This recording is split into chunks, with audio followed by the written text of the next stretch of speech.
Hello and welcome to the CNBC-TV18 special. We're coming to you from Davos 2022. As we've been mentioning, there are about 6 states being represented here on the promenade right behind us. You can see the state of Maharashtra right there. And joining me now to talk about Maharashtra's introduction to Davos is Aaditya Thackeray. Aditya, many thanks for joining us here on CNBC-TV18. Your first time here to Davos.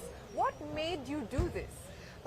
It's my first time, and I've been meeting a lot of people who've been coming here for a long time, and they're saying we cannot recognize Davos without the snow. Yes. But I think it's a good introduction to a summer Davos. Precisely that we have a lot of states, and especially something like Maharashtra, which is also the financial powerhouse of India, manufacturing powerhouse. And I thought that for the country to prosper, you also need subnational governments to be represented well. Of course, we're doing our best foot forward, putting our best foot forward. You've got about 6 states out here trying their best to charm investors, policymakers, think tanks. Wherever the investment goes, it's all coming to India. So we're all happy about that. But I think it's also good for us as subnational governments to come here, speak about our own states, give the option for all the people who want to invest in a country to come to one of our states. So you said everyone's here, the 6 states, laying out the red carpet, putting on the charm. Your powers of persuasion, how much have you been able to influence sentiment so far? I think we've had some good meetings in both the days. We've had a day full of meetings, some good interactions at the Congress Center. But today we've signed up almost about 30,000 crores of MoUs. With actually signed or intended to sign? No, so all our MoUs that we've done from 2020 to right now, 95% of them have been executed. Land has been allotted, work has started. These ones again, 24 companies spread from all over the world, signed 30,000 crores, and we'll start executing these MoUs right away. Okay, so what is going to be the big focus area as far as the government is concerned? You talked about the fact that it is a financial capital. It of course has a lot of manufacturing, etc. as well. But from a futuristic perspective, I know you're a big champion of climate change, of electric vehicles. You've got an EV policy in place as well. Where do you hope to draw in the fresh investment, the new investment that's coming in? We've got 3 ministers out here. It's me for climate change and tourism. You've got Mr. Subhash Desai for industries, and you've got Mr. Nitin Raut for energy. Now all 3, if you see, go hand in hand. They're quite intertwined. For me, I'm not looking at the climate agenda as only the climate agenda. Yeah.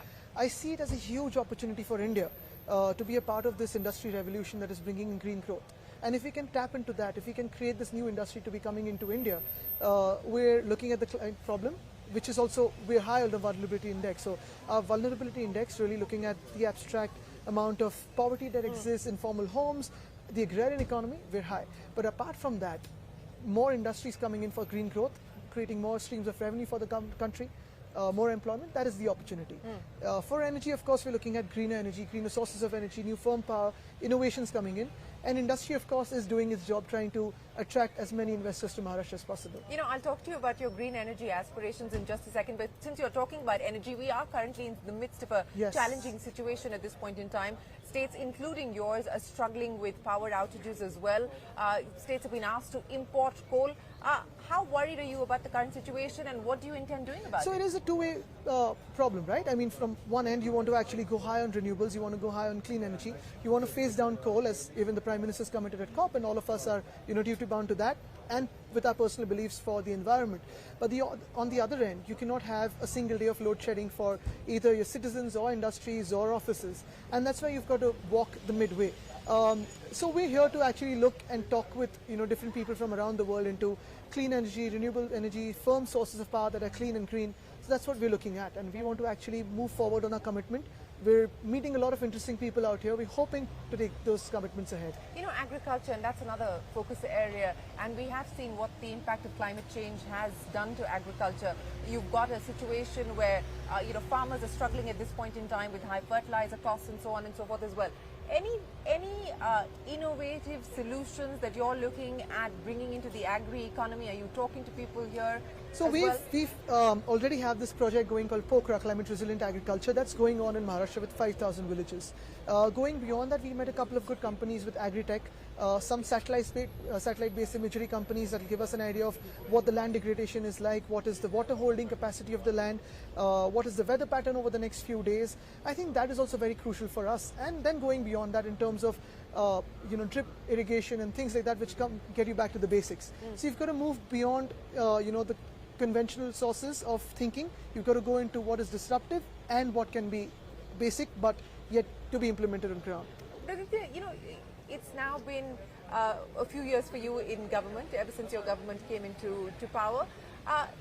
From the outside, politics and governance perhaps seems like an easy thing to do.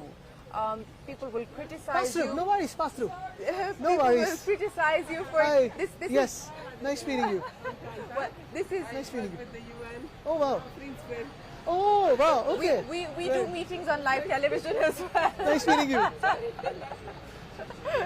So, what I wanted to ask you is, now being in government, how do you understand the challenges of being able to deliver on the promises that you make? Because manifestos are like laundry lists of promises, and even that most of them will not be executed and implemented. So is it different now that you're in government? No, as a principle, whenever we're making manifestos, Party President Mr. Aaditya Thackeray has always told us, only put in your manifesto what can be delivered. So if you see the last 25 years of our BMC electioneering, the manifesto has been complete at least over 95%.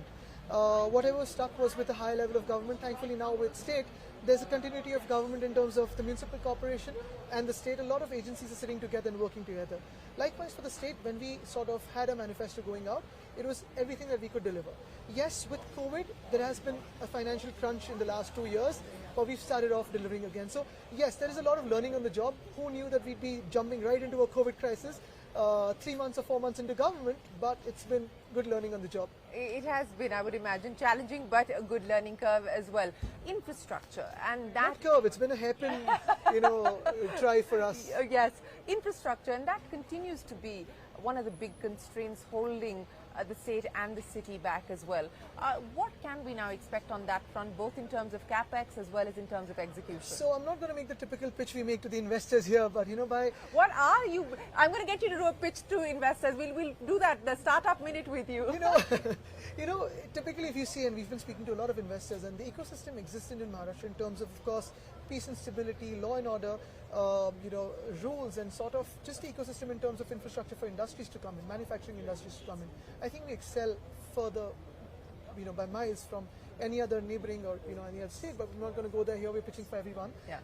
For us, if you see, crucially, the Mumbai-Nagpur highway is what we're scheduled to complete very, very soon. The Trans-Harbour Link is scheduled to be complete by October 2023.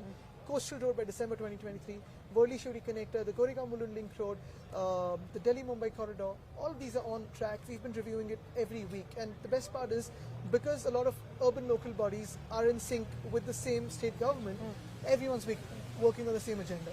So I'm going to give you 1 minute now to close and make the Maharashtra pitch to investors, both domestic and foreign, who are watching. So your time starts now, Aditya. I think the fact that you chose to interview us and are taking us as a serious state out here for gathering out investors, I think that is very important that CNBC is interviewing us with TV18. But apart from that, of course, Maharashtra has been the financial and manufacturing powerhouse for India. Apart from that, we're working on an agenda that is working on ease of living for better cities and better rural areas. You need to have better cities for better quality of life, and that is where your next businesses, your next investment is going. So that is our focus. Sustainability, that is our focus, and that's why I think everyone's bound to come to Maharashtra. Prosperous Maharashtra is a prosperous India, but along with that, for all the neighboring states who've made the effort to come here, a prosperous state around prosperous India. Prosperous India is prosperous all of us. Absolutely. A prosperous India is what we hope Yeah. for. And your time is up. Well done, Aditya. Thank you. Thank you very much for speaking to us here on CNBC-TV18. We wish you, Maharashtra, and of course everyone representing India, the very best Thank of you. luck. I think coincidentally even the rain stopped. The rain has stopped. It's drizzling, yeah. Well, with that, it is time for us to wrap up the CNBC-TV18 special from all of us here. Goodbye. Thanks for watching.